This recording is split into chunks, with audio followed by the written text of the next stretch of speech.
राधे राधे। सुनिए डॉक्टर श्याम सुंदर पराशर जी की अनमोल वाणी। आज की कथा में आप लोगों को ईश्वर के दिव्य कथा के विशेष महत्व को समझाया जाएगा। तो आप लोग ध्यान से इस परम पवित्र मन को पावन करने वाली अमर कथा को सुनिए। राधे राधे। जय श्री राम। वयोवृद्ध विद्वान हैं, 88,000 ऋषियों के प्रतिनिधि हैं, पर कितने विनम्र हैं।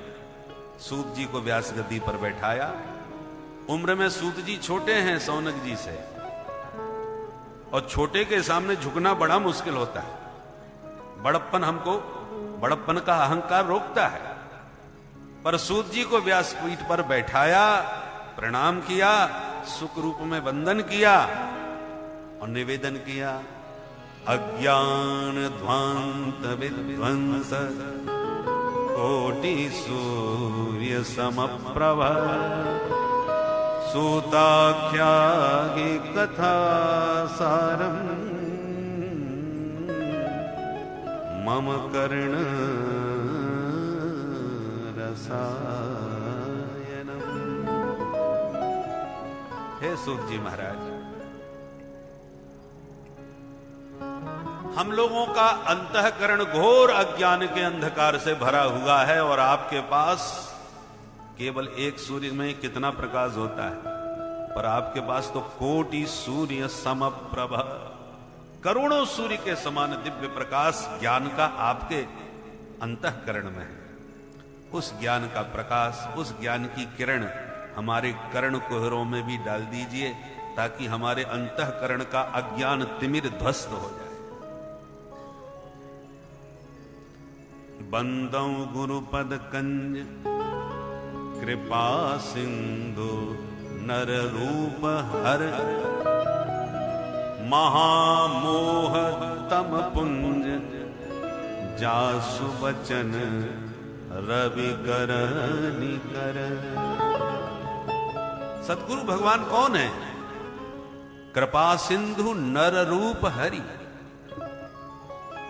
करुणा सागर, कृपा मूर्ति, ये कोई और नहीं है, ये निराकार ब्रह्म है।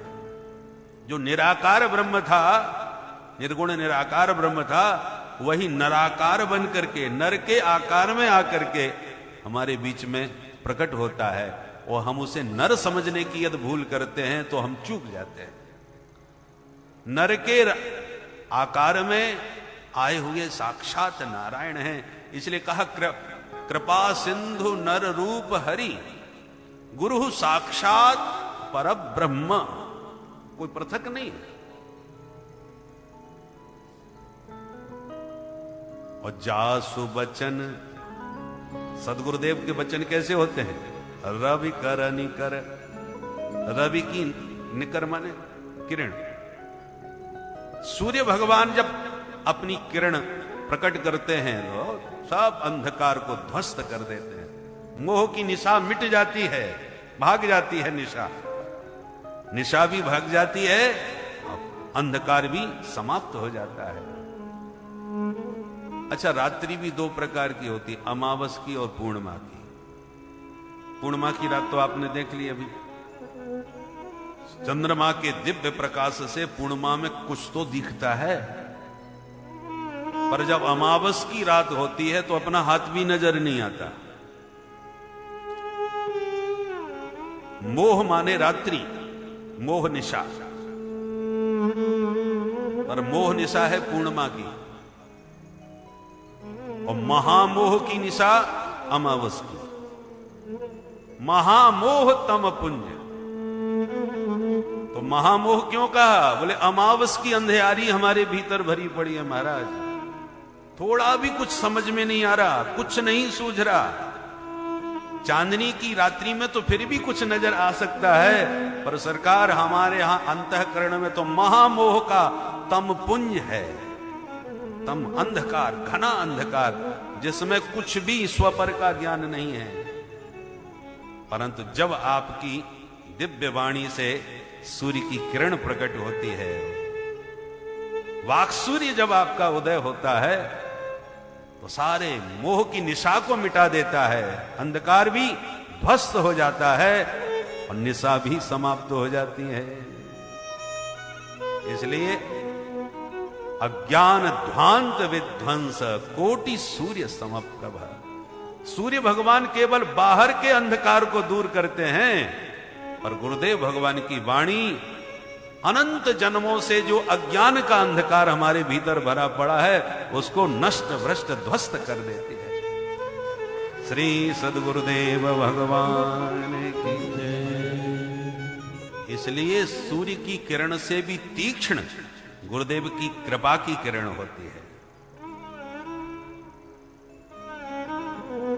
गुरु पद नख मणि, गुरुदेव की पदनख चंद्रिका का प्रकाश जो प्रकट होता है वो भीतर के समस्त अंधकार को ध्वस्त कर देता है। सौनक जी कहते हैं, सूत जी महाराज आपसे इसलिए भी निवेदन कर रहा हूं क्योंकि आपके ऊपर विशेष कृपा है। गुरुदेव भगवान की आप पर विशेष कृपा है, और जिस पर विशेष कृपा होती है गुरुदेव अपने सारे ज्ञान विज्ञान को अपनी कृपा दृष्टि से ही शिष्य के हृदय में प्रतिष्ठित कर देते हैं। आवश्यक नहीं आप किताब लेके ही पढ़ें।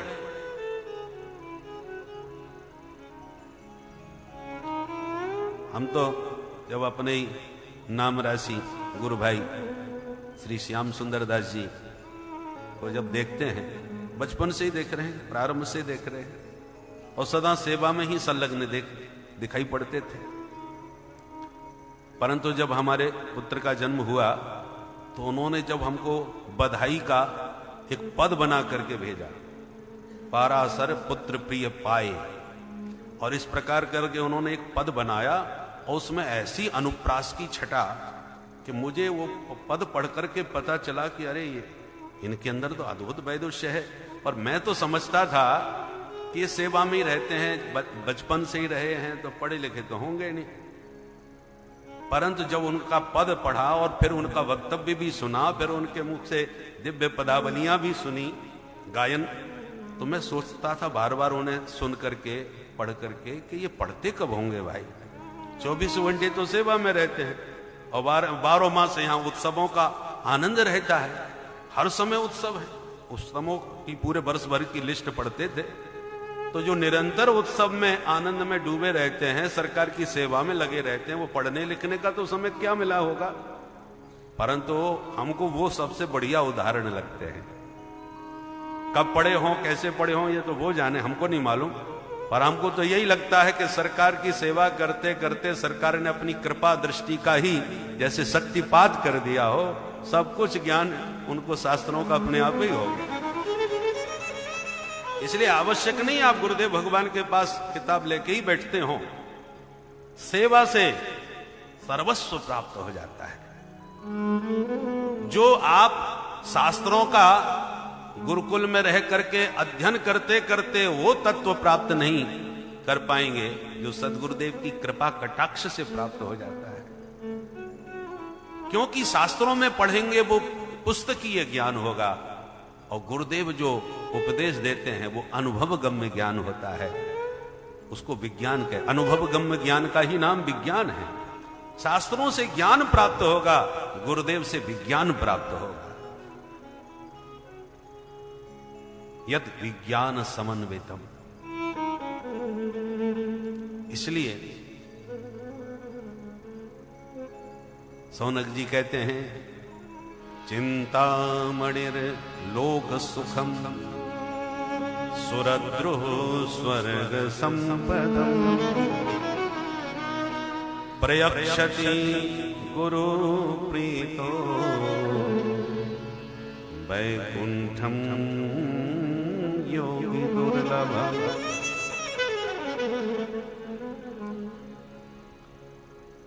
एक चिंतामणि है,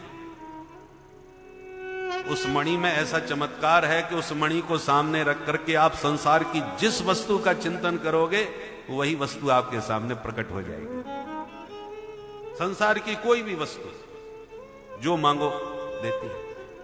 और एक है स्वर्ग का कल्प वृक्ष। उस कल्पद्रुम में यह चमत्कार है कि उसके नीचे बैठ के तो तुम संसार की तो क्या, स्वर्ग की भी वस्तु की कामना करोगे तो वह वस्तु भी आपके सामने आ जाएगी।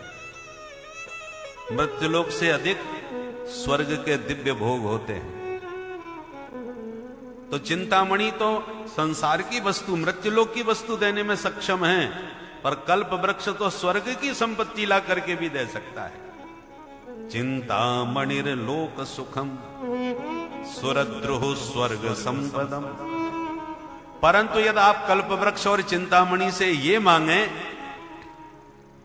कि हमें प्रिया प्रीतम के नित्य प्रेम का हमें भी संचार हो जाए, वह दिव्य प्रेम हमारे अंतःकरण में भी प्रकट हो जाए, तो ये न कल्प वृक्ष की कल्पना से होगा, न चिंतामणि के प्रयास से होगा।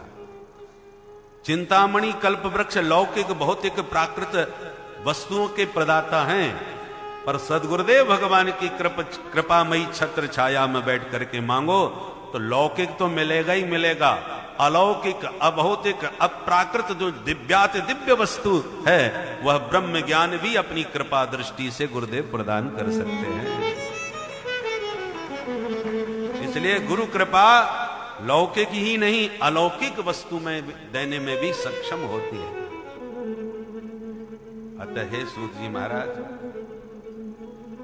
आप गुरु कृपा पात्र हैं, उसका प्रसाद हमें भी प्रदान करें। सूत जी बड़े खुश हुए।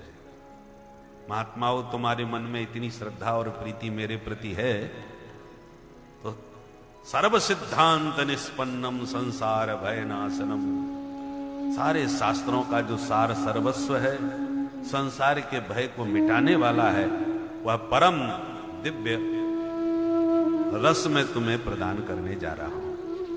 ध्यान से सुनिएगा, सावधान तया शृणु।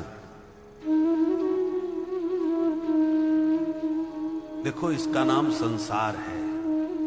संसार का अर्थ होता है जो सरकता जाए, वो संसार है। संसार की हर वस्तु परिवर्तनशील है, सरक रही है धीरे धीरे, चाहे शरीर हो चाहे भवन हो। सरकते सरकते हम लोगों का शरीर कितना आगे सरक गया।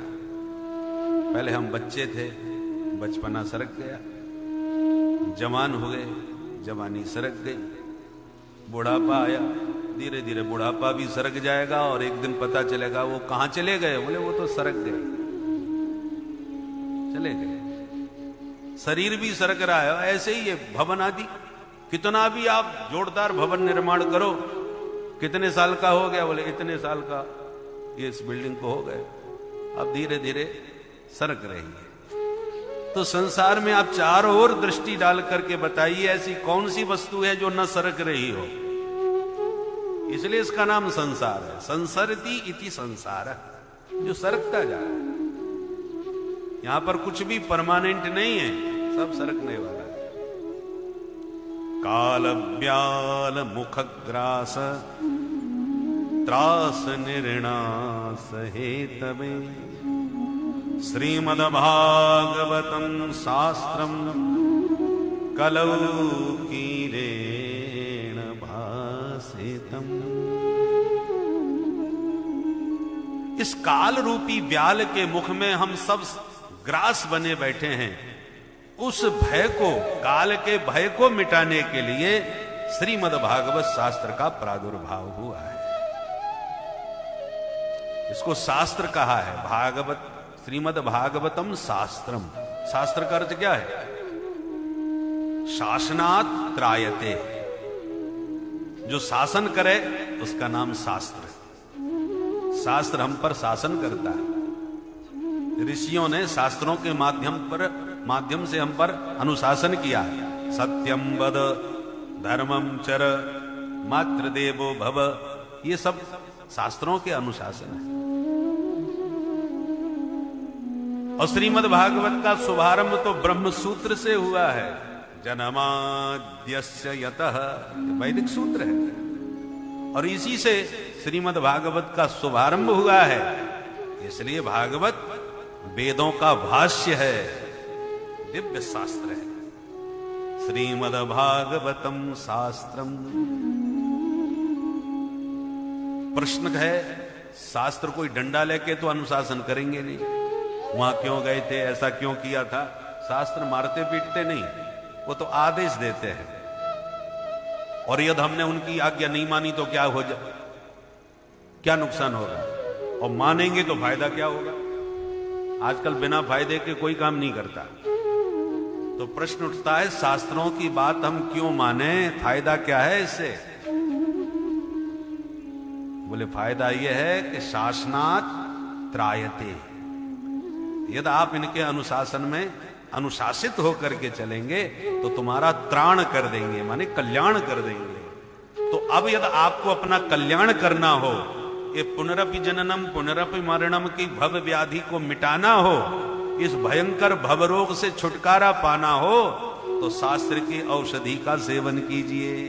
सद्गुरु वैद्य वचन विश्वासा। शास्त्र की औषधियों को सद्गुरु वैद्य के माध्यम से लीजिए। बोलो जय सिया राम।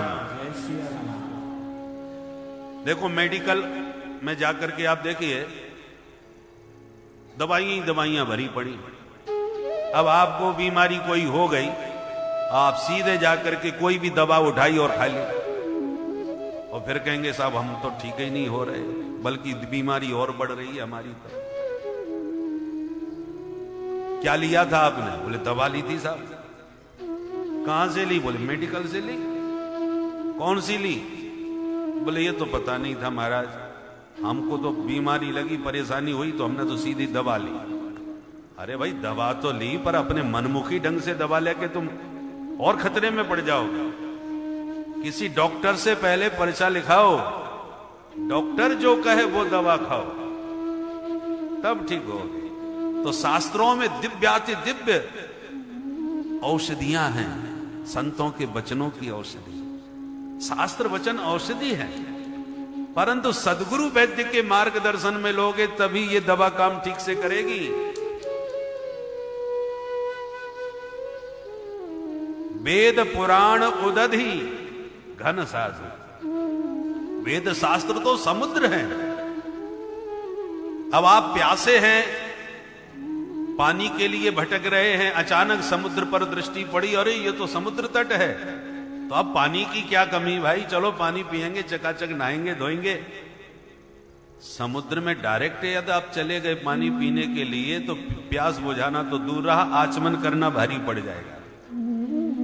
पानी है परंतु प्यास नहीं बुझने वाली है, आचमन भी नहीं हो पाएगा, क्योंकि समुद्र देखने में तो बड़ा प्यारा, पानी उसका पूरा खारा। अब खारा पानी पी सकते हैं आप, कैसे? बोले जब ये संत विद्वान शास्त्रों में गोता लगाते हैं और बादलों की तरह शास्त्रों का जल खींचते हैं, और जब खींच करके उसका परिष्कार करते हैं, उसके मर्म को समझते हैं, शास्त्र के मर्म को समझ करके फिर जब प्रवचनों के द्वारा बरसते हैं, जैसे समुद्र का जल बादल लाते हैं और फिर रिमझिम करके बरसाते हैं, तो वह बरसात का जल इतना शुद्ध और मधुर स्वादिष्ट होता है कि बहुत से ऐसे मैंने महापुरुषों को देखा है जो पूरे वर्ष भर बरसात का ही पानी पीते हैं, बरसात के जल को संग्रहित करके वर्ष भर पीते हैं, और इतना सुंदर सुस्वादु जल होता है कि बिस्लरी का जल भी फीका बेकार। हमारे वृंदावन धाम में है आश्रम, वहां के पूज्य महंत जी ने ऐसी व्यवस्था करी है, बरसात का पूरा जल एक हृदय में भर लेते हैं और वर्ष भर पीते हैं, उसी का प्रयोग करते हैं। तो जो लोग आरओ मशीन लगाते हैं ना, वो मशीन लेके आते हैं, चेक करते हैं तुम्हारा पानी कैसा है, तो इतना कीचड़ निकाल देते हैं कि पीने वाले का मूड खराब हो जाता है। हम इतना, हमारा पेट में कीचड़ जा रहा है पानी के द्वारा। बोले हाँ मशीन लगा लो, और मशीन से वो फिल्टर करके फिर उसको ऋषियों श्रीमद् भागवतम शास्त्रम, ये शास्त्र है। किसने कहा है? कलऊ कीरेण भाषितम। कीर माने तोता, कीरेण शुकेन भाषितम। भगवान व्यासनंदन सुखदेव जी के द्वारा यह उद्भाषित हुआ है, प्रकट हुआ है। और इसकी कितनी महिमा है बस एक घटना से समझ लो। सुखदेव जी जैसे ही कथा सुधारस पान कराने के लिए व्यासपीठासीन हुए कि सुधा कुंभम गृहीत्वैव देवास्तत्र समागमन, स्वर्ग के देवता अमृत कलश लेके आ गए, प्रणाम करके बोले महाराज आपके हाथ कथामृत, हमारे हाथ स्वर्ग सुधामृत, विनिमय कर लो। सुधामृत परीक्षित पी ले, कथामृत हमको पिला दो। सुखदेव जी ने डांटते हुए कहा उठाओ अपना कलश और भागो यहां से, ठगिया कहीं के। कांच का टुकड़ा देके करोड़ों की मणि मांग रहे हो, ये विनिमय हुआ कि ठग विद्या, धोखा दे रहे हो। सोचिए जरा, जिस स्वर्ग का अमृत पाने के लिए देवासुर महासंग्राम हुआ था, इतने विशाल समुद्र का मंथन हुआ था, कितना कितना प्रपंच रचा, तब वो अमृत उपलब्ध हुआ और उसको क्वा कांच क्वा मणिर महान, उसको कांच का टुकड़ा कह करके सुखदेव जी ने तिरस्कृत कर दिया। क्यों जी? उसको कांच का टुकड़ा क्यों बताया? परीक्षित अमृत पी लेते, झंझट ही खत्म हो जाता मरने का। बोले ना, इस मृत्यु लोक में मरना तो सबको पड़ता ही है। देखो मरने में कष्ट नहीं होता, मृत्यु के स्मरण से बड़ा भय होता है। मौत के नाम से व्यक्ति घबराता है। यदि कोई डॉक्टर आपका हाथ पकड़ के ये कह दे कि आप 7वें दिन तक जैसी आराम हो जाओगे, इससे ज्यादा चल नहीं पाओगे, तो हो सकता है आप 5वें दिन ही जैसी आराम हो जाओ, डर के मारे मैं मरने वाला हूं, मैं मरने वाला हूं, ये सोच सोच के बेचारा वैसे ही अधमरा हो जाएगा। भगवान की बड़ी कृपा है, हम लोगों को पता ही नहीं है, पता नहीं है, इसलिए सब मस्त हैं। जब तक जिएंगे प्रेम से आनंद से तो जिएंगे। परीक्षित बेचारे को पता चल गया कि तुम 7वें दिन मरोगे, हालत खराब हो गई, छोड़ छाड़ करके सब संपत्ति भागे गंगा किनारे।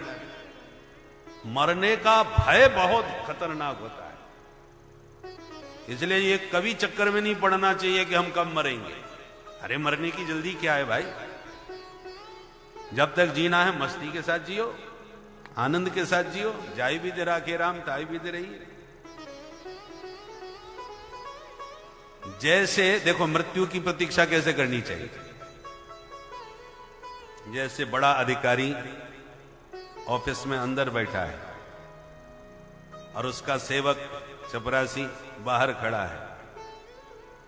अब बाहर खड़ा है, कोई काम नहीं, मस्ती में खड़ा है, पर उसके कान अधिकारी की घंटी पर लगे। जहां उसने नेक हाथ मारा, घंटी बजाई, पट्ट से पहुंच जाता है, सब काम छोड़ करके, चाहे वो गपशप कर रहा हो और चाहे वो तमाल पत्र रगड़ रहा हो।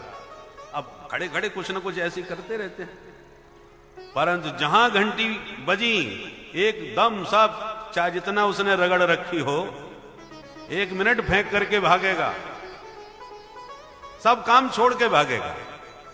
उसी प्रकार संसार के सारे काम करो, संसार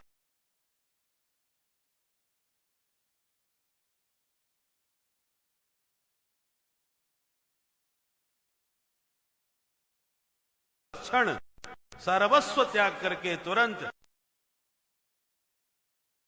परासी हैं, जिनके हम दासानुदास हैं। दासो हम कौशलेंद्रस्य, जहां उनका आदेश मिला तत्क्षण चल पड़ो। सब फिर चाहे वो कितना भी महत्वपूर्ण व्यक्ति तुम्हारे सामने क्यों ना खड़ा हो, कोई भी हो, कोई भी काम पड़ा हो, एक क्षण में सब छोड़ के चल देना चाहिए।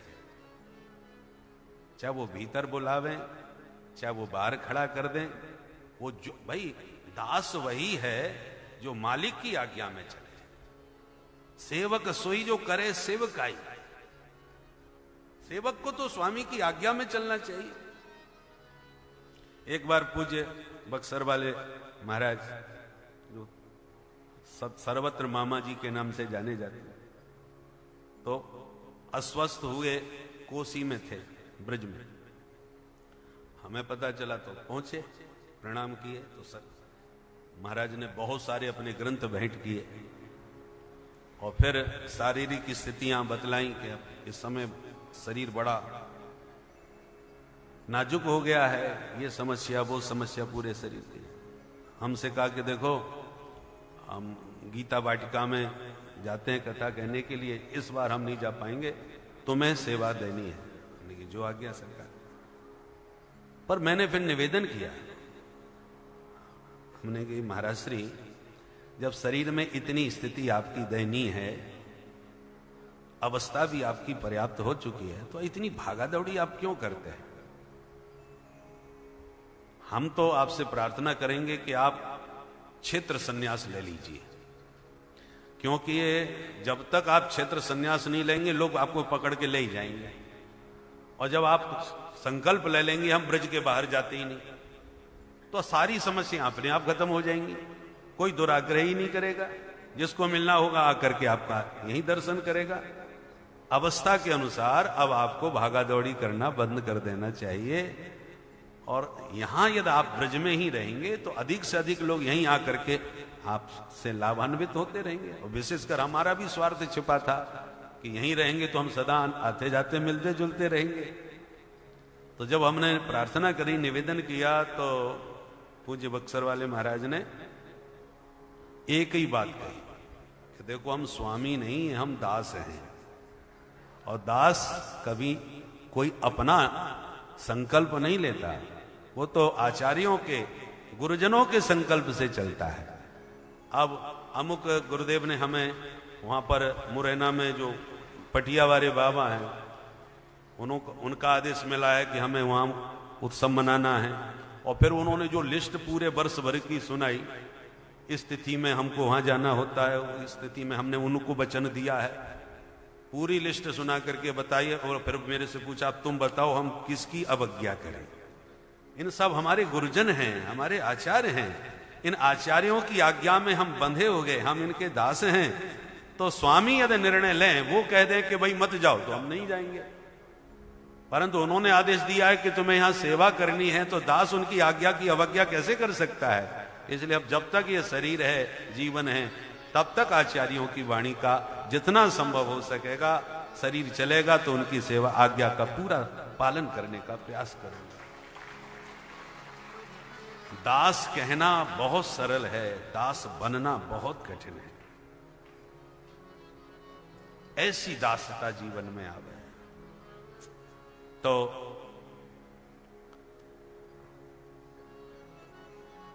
श्री सुखदेव जी महाराज ने इसलिए डांट करके भगाया देवताओं को कि तुम श्रद्धा से श्रोता बन के कथा सुनते तो हम बड़े प्यार से तुम्हें भी सुनाते, कोई भगा किसी को भगाते थोड़ी, पर तुम सौदागिरी करने आए हो कि ये तुम ले लो वो हमें दे दो। क्या आवश्यकता थी? दोनों अमृतों को तौल के देख लो भाई, एक पल्ले पर सुधामृत, एक पल्ले पर कथामृत, तुलनात्मक। ब्रह्मा जी ने भी तौल के देखा। सत्यलोके तुलाम बद्ध्वा तौलयत साधनान्यजः। तौला, तौलने का मतलब तुलनात्मक अध्ययन। सुधामृत और कथामृत में कौन श्रेष्ठ कौन लघु? बोले सुधामृत की विशेषता है कि जो देह त्याग के बाद पुण्यात्मा स्वर्ग में जाते हैं उन्हें वो अमृत पीने को मिलता है। और हरि कथामृत की विशेषता है उसमें देह त्याग की जरूरत नहीं है, मरने की आवश्यकता नहीं है, यहीं रहो, प्रेम से रहो और चकाचक पियो, कहीं ऊपर नीचे जाने की जरूरत नहीं है, यहीं पर सुलभ है।